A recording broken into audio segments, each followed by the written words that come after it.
교류전기를 수식으로 표현할 수 있으면 여러가지 현상을 수학적으로 분석할 수 있겠죠. 여기 정연파라고 이렇게 적혀 있는데, 정연파라는 것은 무엇이냐면 사인 또는 코사인 형태의 어떤 파동을 정연파라고 합니다. 한자어죠, 한자어. 아마 그 풀이의 변환을 배운 학생도 있고 배우지 않는 학생도 있을 것 같은데, 모든 주기적인 현상은 정연파의 조합으로 만들어질 수 있습니다. 그러니까 어떠한 주기적인 현상이든 정연파로 분석할 수 있다는 거죠. 그런데 교류전압 같은 경우에는 그럴 필요조차도 없어요. 왜냐하면 교류전압이 그 자체가 정연파, 즉 그 자체가 하나의 사인 형태의 어떤 수식으로 표현할 수 있기 때문이죠. 그 이유는 뭐냐 하면, 우리가 앞에서 그 교류전기 자체가 발생하는 이유가, 그러니까 만들어진 이유가 회전운동에 의한 발전 때문이었죠. 그래서 우리가 그 회전운동에 의해서 발전이 일어날 경우에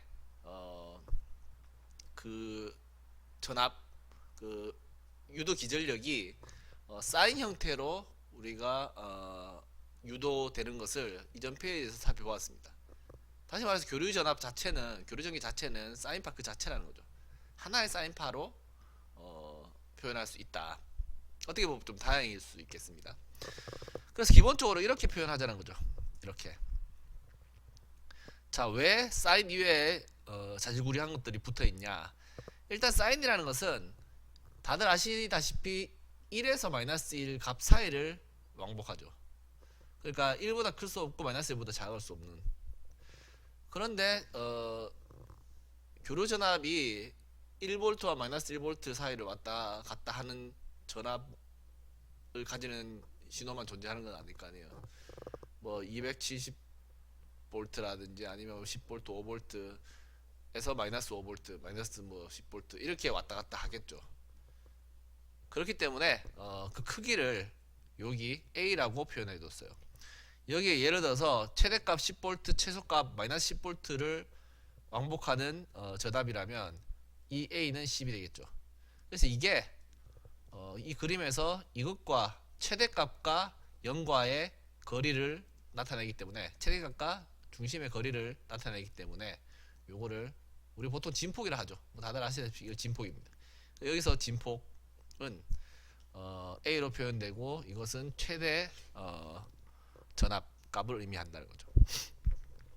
그리고 사인 내부에는 당연히 각도가 들어가야 되죠. 뭐 세타 등의 각도가 들어가야 되죠. 세타 등으로 보통 표현되는 각도가 들어가야 되죠. 근데 여기는 각도가 없어요, 그죠? 그 이유는 뭐냐 하면, 우리는 전압의 변화가 각도 따위에 의해서 변하는 것은 별로 관심 없어요.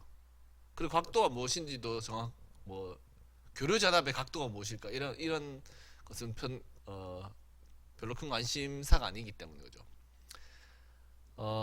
그 대신 시간에 관심이 있어요. 그래서 0초일 때는 교류 전압이 그 상태는 몇 볼트에 도달했는지, 또는 0.01초에는 몇 볼트에 도달했는지, 이런 것들이 관심이 있겠죠. 그래서 그 시간에 따라서 변화를 또르륵 그래프로 표현하면 이렇게 변화하는 것을 보인다. 이게 교류 전압을 보통 바라볼 때 우리가 관심 있게 보는 관점이죠. 그래서 요 함수 자체는 시간에 대한 함수가 되어야 되기 때문에 이 내부도 시간에 대한 함수가 되면 좋습니다. 그래서 t가 들어가 있죠.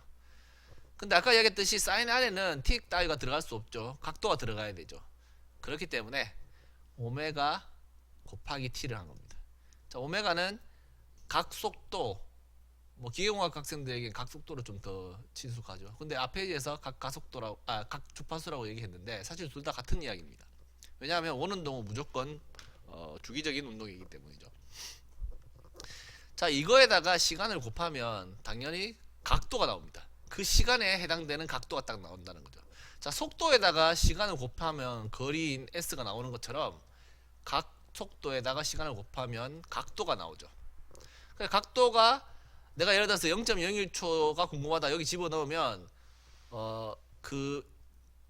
거기에 해당되는 각속도, 적당한 각속도가 곱해지면 각도가 나옵니다. 이 적당하다는 말이, 이거는 뭐 나중에 검토해 보겠지만 발전기로부터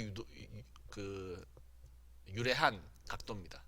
이걸 위상이라고 보통 이야기를 많이 하는데, 어쨌든 발전기에 의해서 발전될 때 부여받은 일종의 성질이죠. 교류의 성질. 그 교류의 성질인 각속도에다가 내가 원하는 시간을 곱해주면 각도가 나오고, 그 각도에 해당되는 전압을 이 수식에 의해서 표현할 수 있다는 거죠. 자, 근데 여기 한 개 더 붙었어요. 뭔가 한 개 더 붙었습니다. 이게 하나 더 붙었죠. 이거는 그리스 문자, 소문자 P 또는 파이로 읽는데, 보통 요즘은 P라고 많이 읽죠. P. 이건 뭐냐 하면, 여러분들 사인파를 그려보세요 하면 대부분 이렇게 그리죠. 그리고 뭔가를 분석할 때도 0에서부터 시작하는 그것을 선호합니다. 0에서부터 시작하는 것. 그런데 어떤 사인이 이렇게 계속 발생하는 사인파가 있을 때, 연속된 사인파가 있을 때, 내가 교류가 있다고 칩시다. 교류 전기가 있는데 내가 뭔가를 측정하고 싶어요. 그러면 정확하게 이전부터 측정하고자 해도 할 수 없죠. 왜냐하면 이게 매우 빠르고, 그리고 얘가 0인지 0이 아닌지 이미 측정을 하고 있어야 되기 때문에 정확하게 모르죠. 그렇기 때문에 나는 그냥 어떠한 점을 무조건 탁 찍어야 돼요. 여기서부터 시작하겠습니다. 탁 한 다음에 측정을 하기 시작하는데, 이렇게 0에서부터 시작 안 되죠. 그러면 제일 좋은 방법은 뭐냐 하면, 여기 매끈한 사인파가 시작할 때부터의 정보만 취하고 이 앞에 거를 버리는 게 제일 깔끔해요. 어차피 반복되니까, 그죠? 자, 버린다는 말은 뭐냐? 내가 진정하게 뭔가를 분석할 때 필요한 어떤 정보를 보기 위해서 여기서 요까지는 기다려야 되죠, 그죠? 그러니까 버린다는 말은 내가 취하지 않는다는 이야기잖아요. 언제부터 취하냐? 여기서부터 취하는 거죠, 그죠? 여기서부터 이렇게 취하는 거죠. 그렇기 때문에 여기서 여기까지 기다려야 된다. 그래서 이것을 지연이라고 합니다. 지연. 사실 지연된 거잖아요, 그죠? 진정한 내가 들여다보는 그 순간이 지연된 게 사실이죠. 정확하게 여기서부터 시작하면 지연이 안 될 텐데, 쓸데없는 정보가 들어가기 때문에 이만큼 기다려줘야 된다. 그래서 지연되었습니다. 그래서 이걸 지연이라는데, 그것을 여기다 표현한다는 거죠. 여기에 자, 요거하고 요거 곱하면 각도기 때문에 사인에 들어갈 수 있죠. 그래서 요거 두 개 곱한 게 각도기 때문에 이것도 당연히 각도야 되겠죠. 그래서 이 지연, 여기서 여기까지 기다려준 이 지연은 각도, 그러니까 몇 도에서 몇 도까지를 내가 기다려야지 깔끔한 0으로서부터 시작하는 사인파 그 정보를 얻을 수 있냐. 그만큼의 각도를 여기다 집어넣어줘요. 근데 당연히 마이너스로 들어가야 되죠. 왜냐하면 예를 들어 여기서 여기까지 예를 들어서 45도라고 합시다. 그러면 나는 0에서부터 45도까지는 요 정보들이죠. 관심 없어요, 그죠?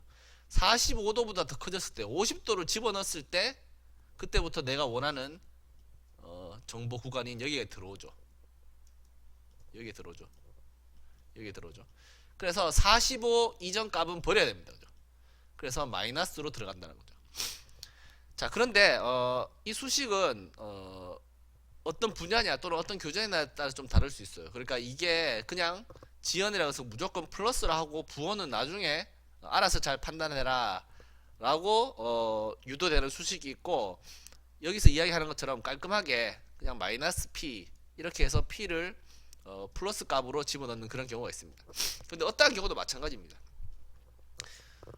수식 지연이 정확하게 결정되면 그 숫자를 어떻게 집어넣냐는 부호를 잘 고려해서 그냥 집어넣으면 그만이라는 거죠.